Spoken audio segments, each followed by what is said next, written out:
Human reproduction, chapter number 3, class 12, subject biology. Basically board के point of view से ये chapter बहुत important chapter. पूरे फर्स्ट यूनिट को बोर्ड में 14 मार्क्स का रखा है और 14 मार्क्स में से भी 8 मार्क्स के 2 चैप्टर। एक चैप्टर नंबर 2 है फ्लावरिंग प्लांट में रिप्रोडक्शन और एक ये है ह्यूमन में रिप्रोडक्शन। तो ह्यूमन में रिप्रोडक्शन कैसे होता है, ह्यूमन की नेचर क्या है, ह्यूमन के अंदर रिप्रोडक्टिव ऑर्गन्स क्या हैं, इन सबको कवर करता है ये हमारा चैप्टर ह्यूमन रिप्रोडक्शन। सबसे पहले बात करते हैं कि ह्यूमन बीइंग की नेचर क्या होती है।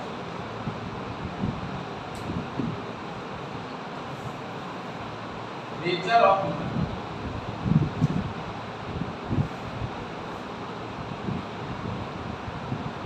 ह्यूमन बीइंग एक यूनिसेक्सुअल ऑर्गेनिज्म प्लस विविपेरस।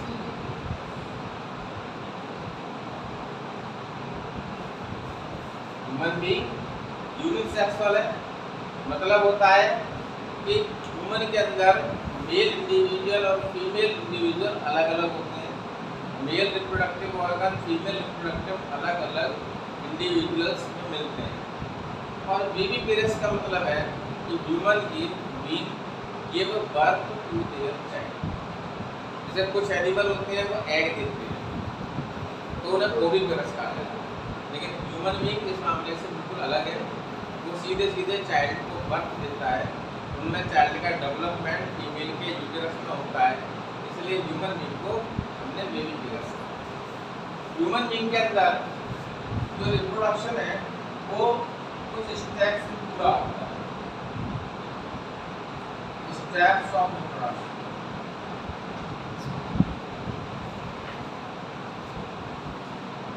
तो ह्यूमन बीइंग में रिप्रोडक्शन के जो इवेंट्स हैं उन्हें हमने कुछ स्टेप्स में बांटा। सबसे पहला स्टेप वो है gametogenesis.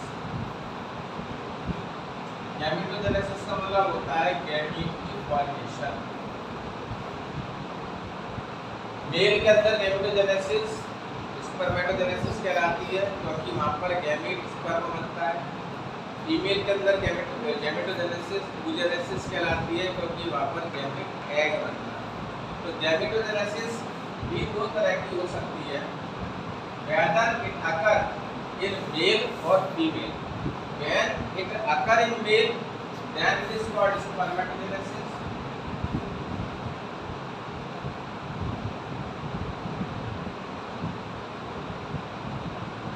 When it occur in female, it is called oogenesis. तो पहला स्टेप रिप्रोडक्शन का यही है कि गैमेटोजेनेसिस का होना। दूसरा स्टेप, मेल अपने गैमेट को लेकर बैठा रहे, फीमेल अपने गैमेट को लेकर बैठी रहे, तो क्या आगे प्रोसेस होगी? नहीं होगी। तो दूसरा स्टेप आता है ट्रांसफर ऑफ गैमेट। एक गैमेट को दूसरे गैमेट के पास तक भेजना होगा और फीमेल मेल में ह्यूमन बीइंग में बेसिकली मेल गैमेट ही जाता है फीमेल गैमेट के पास, और ट्रांसफर ऑफ गैमेट को हमने नाम दिया है इंसेमिनेशन।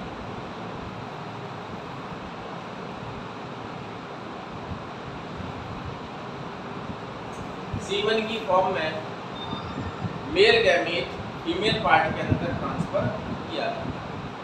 अब ट्रांसफर हो गया तो नेक्स्ट प्रोसेस जो फॉलो की जाती है वो है उनका फ्यूजन। तीसरा स्टेप जो प्रोडक्शन का वो होता है फर्टिलाइजेशन। इस स्टेप में मेल गैमीट फ्यूज करता है फीमेल गैमीट से और बना देता है जाइगोट। जाइगोट जो होता है वो एक रिजल्ट है मेल गैमीट और फीमेल गैमीट के फ्यूजन का। जाइगोट बन जाता है, फिर जाइगोट फीमेल की बॉडी में यूटेरस के साथ अटैच होता है। उस प्रोसेस को हम कहते हैं इम्प्लांटेशन।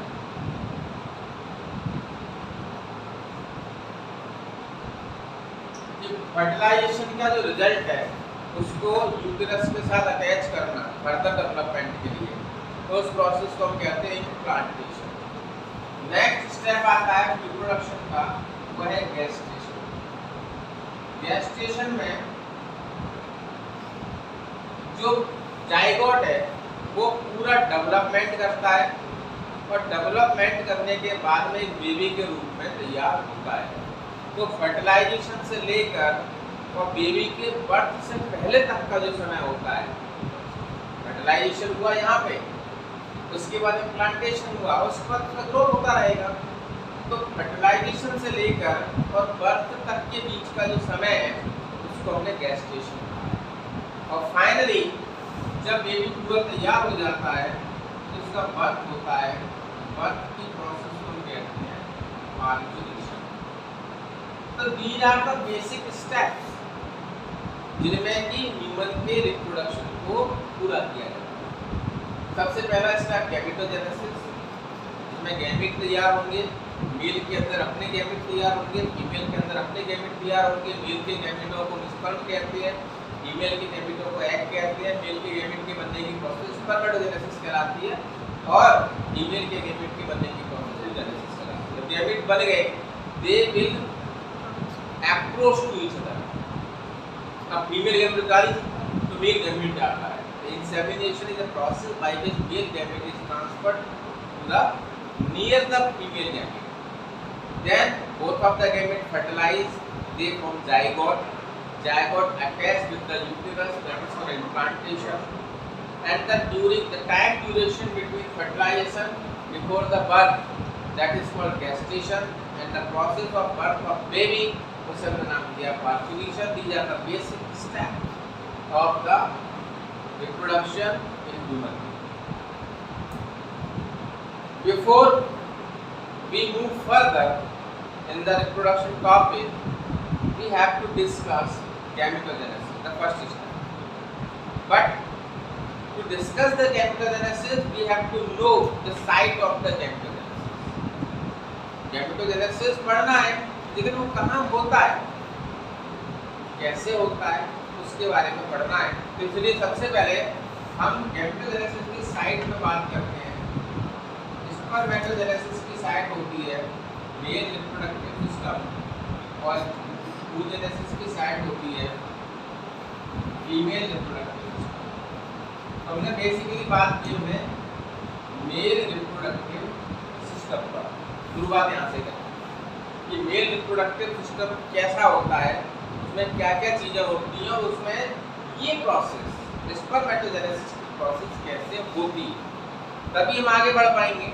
फिर हम बात करेंगे फीमेल रिप्रोडक्टिव सिस्टम कैसे होता है, कैसे वर्क करता है, उसके अंदर oogenesis कैसे होती है, तब हमारा गैमेटोजेनेसिस नाम की कैटेगरी पूरी होगी, पहला स्टेप पूरा होगा।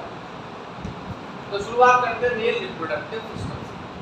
तो मेल रिप्रोडक्टिव सिस्टम को कन्वीनियंट स्टडी के लिए, सुविधाजनक अध्ययन के लिए हमने 3 कैटेगरी में बांट दिया, 3 पार्ट में डिवाइड कर दिया। मेल रिप्रोडक्टिव सिस्टम को 3 भागों में बांटा। पहला भाग आता है प्राइमरी सेक्स ऑर्गन,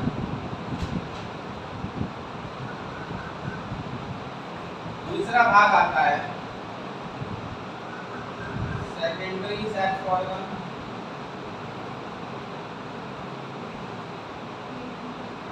और तीसरा आता है एक्सटर्नल जेनिटल।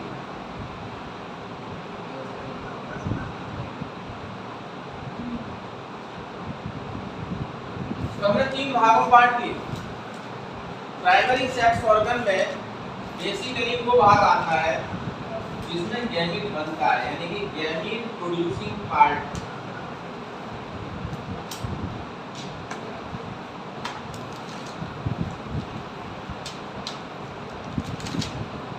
जहां गैमीट बनेगा वो क्या कहलाएगा, प्राइमरी सेक्स ऑर्गन। और मेल के अंदर जहां गैमीट बनते हैं उस पार्ट को हम कहते हैं testis. Testis is the primary sex organ. Why it is a primary sex organ? Because gamete formation takes place inside it. Secondary sex organ. It includes all the part that transport the sperm, जो sperm को transport करते हैं, उन्होंने कहा secondary sex organ that transport and nourish the sperm.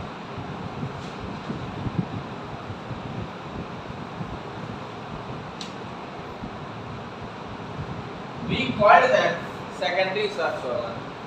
Sperm बनाने वाला primary sex organ है, sperms को कैरी करने वाला और स्पर्म्स को लिविंग रखने वाला, नॉरिशमेंट देने वाले सारे सेकेंडरी सेक्स ऑर्गन, और स्पर्म को फीमेल पार्ट में ट्रांसफर करने वाला वो कहलाता है external genitalia, this is sperm transferring part, transferring part female, उसे हमने नाम दिया है एक्सटर्नल जेनिटलिया। तो फीमेल ट्रांसफरिंग पार्ट होता है penis, that transfer the sperm into the female part. तो हमने मेल रिप्रोडक्टिव सिस्टम को कन्वीनियंट स्टडी के लिए 3 भागों में बांटा है, primary sex organ, secondary sex organ and then external genitalia. We will go through the primary sex organ, testis। testis primary sex organ है, जैसे बताया कि क्यों है, तो उसका लॉजिक है क्योंकि इनके अंदर मेल गैमीट बनते हैं, इसीलिए ये प्राइमरी सेक्स ऑर्गन। तो testis, one pair testis male में मिलते हैं, वन पेयर कहाँ मिलते हैं?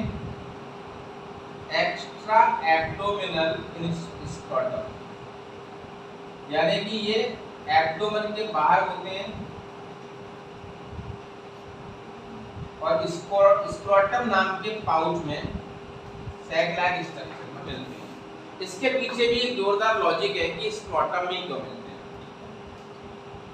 स्पर्म के प्रोडक्शन के लिए टेम्परेचर बॉडी के टेम्परेचर से 2 या 3 डिग्री सेल्सियस कम होना चाहिए, और ये अगर टेस्टिस बॉडी के अंदर डेवलप होते हैं या बॉडी के अंदर पाए जाते हैं तो उनको वही टेम्परेचर ऑब्टेन होता जो कि बॉडी का होता, और स्पर्म प्रोडक्शन के लिए बॉडी के टेम्परेचर से 2-3 डिग्री कम होना चाहिए, इसलिए वो स्क्रोटम में टेस्टिस लोकेटेड हुए ताकि उनको बॉडी से 2 या 3 डिग्री सेल्सियस टेम्परेचर कम मिल पाए।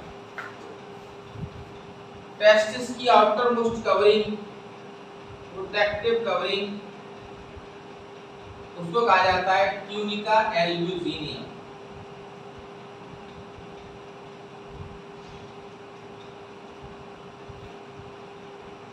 ये प्रोटेक्टिव कवरिंग होती है। हर टेस्टिस के अंदर कुछ कंपार्टमेंट भी होते हैं, 200 से 250 कंपार्टमेंट एक टेस्टिस में मिलते हैं, और उन कंपार्टमेंट को हम कहते हैं टेस्टिकुलर लोब्यूल।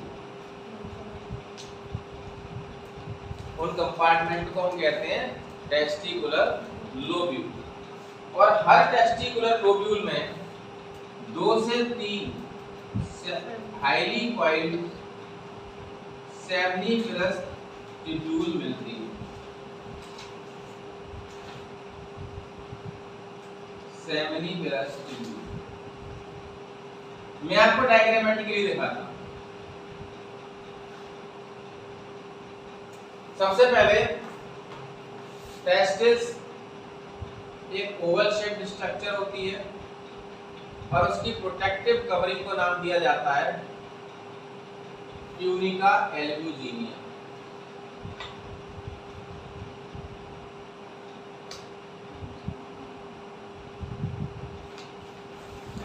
टेस्टिस के अंदर 200 से 250 कंपार्टमेंट होते हैं हर एक टेस्टिस के अंदर।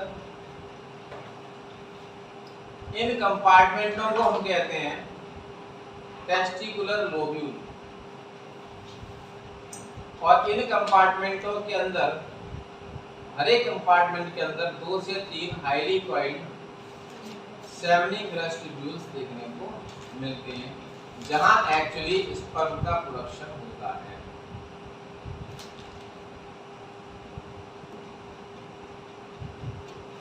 ये सेमनीफेरस टिब्यूल्स।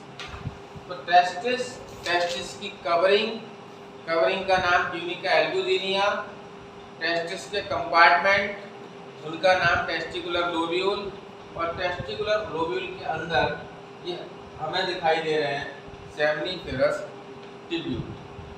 तो जो टेस्टिस होते हैं जनरली लेंथ वाइज अगर देखा जाए तो 4 से 5 सेंटीमीटर इनकी लेंथ होती है,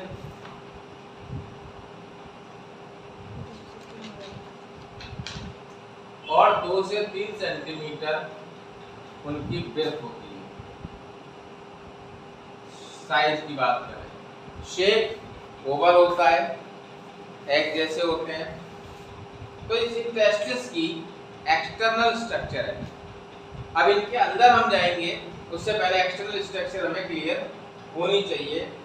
टेस्टिस एक्स्ट्रा एब्डोमिनल क्यों है, ये एक बहुत ही इम्पोर्टेंट क्वेश्चन है, कई बार बोर्ड एग्जाम में पूछा गया है, और इसका आंसर यही है कि इनको सर्वाइविंग स्पर्म के सर्वाइवल के लिए या मैच्योर स्पर्म की फॉर्मेशन के लिए बॉडी से लो टेम्परेचर चाहिए, और ये टेम्परेचर हमें केवल स्क्रोटम में ही मिल सकता है। इसीलिए टेस्टिस स्क्रोटम में मिलते हैं, ना कि एब्डोमिनल कैविटी के अंदर मिलते हैं। अब हम सेमनीफेरस टिब्यूल के अंदर चलते हैं। सेमनीफेरस टिब्यूल के अंदर क्या है, ये टेस्टिस की आउटर स्ट्रक्चर है। अब थोड़ा एलएस हम टेस्टिस का लेते हैं।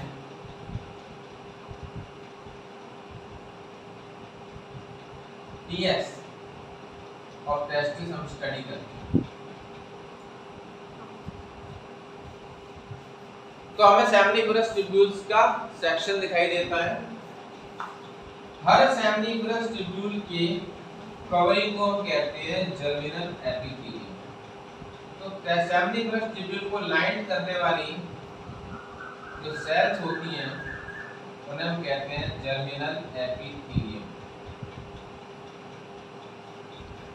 जर्मिनल एपिथेलियम के अंदर दो तरह की सेल्स सेमनीफेरस टिब्यूल में मिलती हैं। एक सेल कहलाती है साल्टोरी सेल्स, और एक सेल कहलाती है स्पर्मेटोगोनियल सेल्स।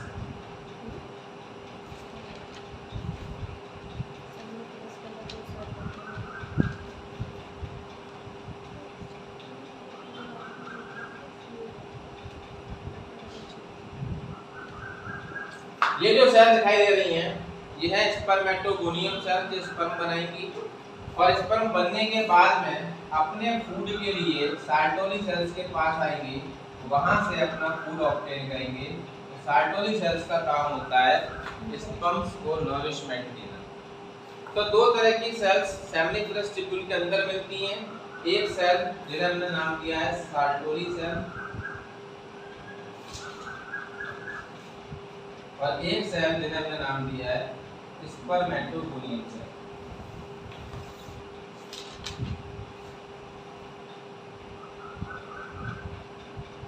ये सेमनीफेरस टिब्यूल के अंदर है।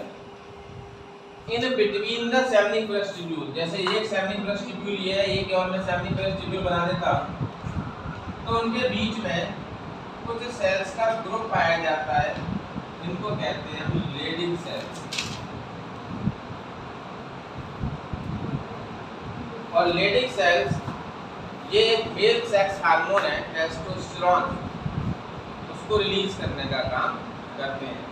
तो टेस्टिस के ट्रांसफर सेक्शन से पता चला कि एक सेमनीफेरस टिब्यूल के अंदर दो प्रकार की सेल्स हैं, स्पर्मेटोगोनियल सेल्स जो एक्चुअली में स्पर्म बनाएंगी, साल्टोरी सेल्स जो फॉर्म्ड स्पर्म्स को नरिशमेंट देंगी, और लेडिंग सेल्स जो टेस्टिस के बीच में जो स्पेस होता है उस स्पेस को कहते हैं इंटरस्टिशियल स्पेस, और इंटरस्टिशियल स्पेस में ही पाई जाती है लेडिंग सेल। इसीलिए हम लेडिंग सेल्स को इंटरस्टिशियल सेल्स के नाम से भी जानते हैं, because they are located in interstitial space.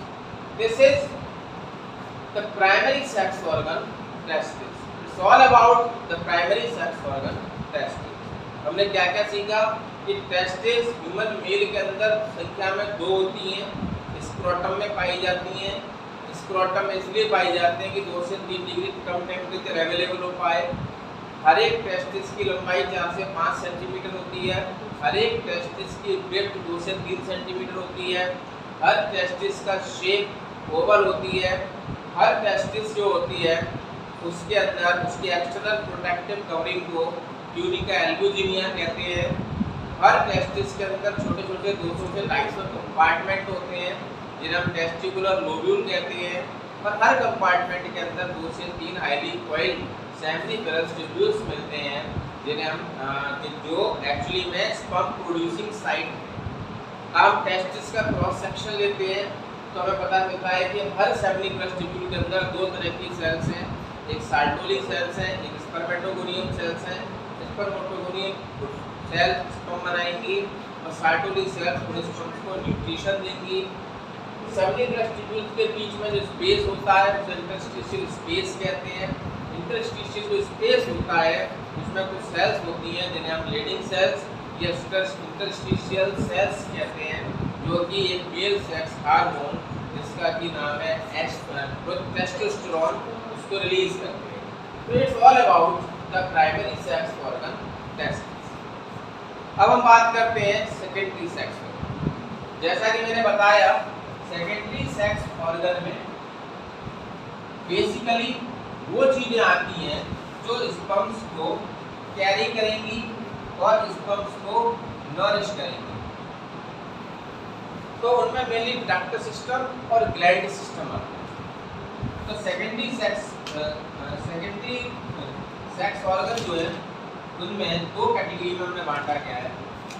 एक जो स्पर्म्स को कैरी करती है, लेकर जाती है, और एक जो स्पर्म्स को नॉरिश करती है। 2 कैटेगरी में हमने सेकेंडरी सेक्स ऑर्गन को बांट दिया। सबसे पहला सिस्टम डक्ट सिस्टम,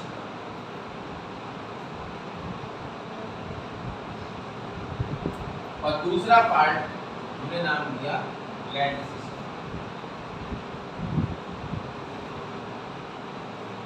तो जो भी स्पर्म्स को बनने के बाद में सेमिनिफेरस ट्यूब्यूल से लेकर जाएंगी उन सबको हमने नाम दिया है डक्ट सिस्टम। डक्ट सिस्टम की शुरुआत यहीं से हो जाती है। सेमिनिफेरस ट्यूब्यूल से डक्ट निकलती है, ये डक्ट आपस में जुड़ जाती हैं और सबसे पहला डक्ट सिस्टम का पार्ट बनाती हैं जिनको हम कहते हैं रेटिटेस्टिस।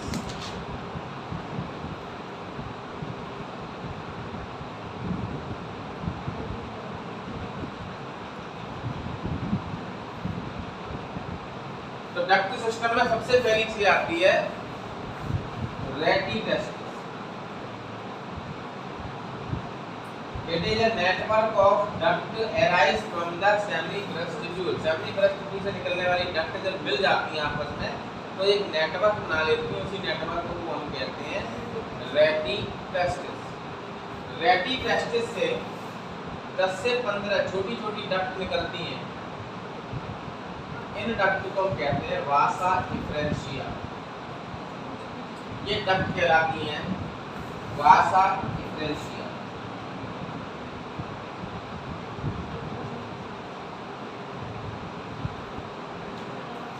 ये वासा इफ्रेंशिया आपस में जुड़ जाती हैं, जुड़कर एक हाईली कन्वोल्यूटेड डक्ट बनाती हैं जहाँ स्पर्म स्टोर रहते हैं। और उस हाईली कन्वोल्यूटेड स्ट्रक्चर को हम कहते हैं एपिडिडाइमिस।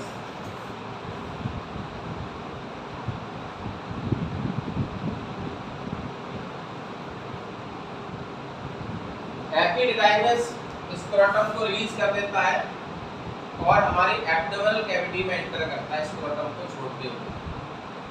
और जो डक्ट ऊपर जाती है एब्डोमिनल कैविटी में उसको हम कहते हैं वास डिफरेंशिया।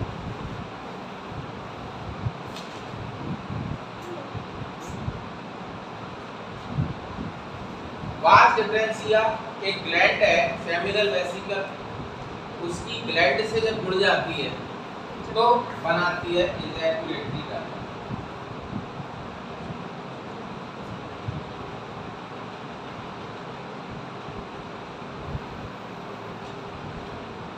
और इजैकुलेटरी डक्ट जब यूरिनरी डक्ट से यूरेटर से आने वाली डक्ट से अटैच हो जाती है तो फाइनली ये बना देती है यूरेथ्रा।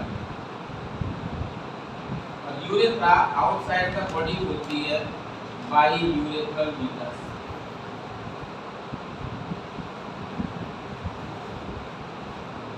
तो ये डक्ट सिस्टम है। सबसे पहले फैमिलीब्रस ट्यूब्यूल्स की डक्ट निकली, वो आपस में जुड़कर उन्होंने बनाया रेटिटेस्टिस।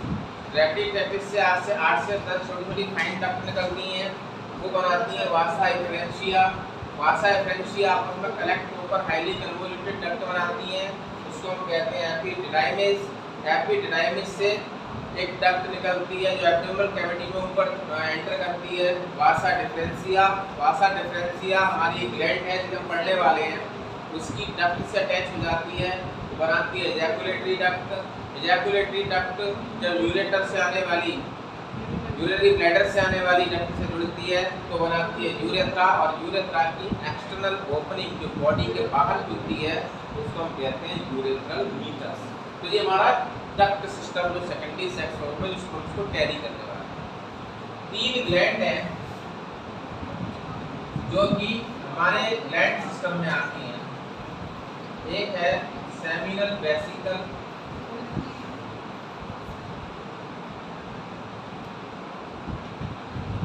दूसरा प्रोस्टेट और तीसरी होती है बल्बो यूरेथ्रल ग्लैंड जिसे हम कॉपर ग्लैंड के नाम से जानते हैं। ये तीनों ग्लैंड मिलकर हमारा ग्लैंड सिस्टम बनाते हैं। ये तीनों ग्लैंड अपना अपना केमिकल रिलीज करती हैं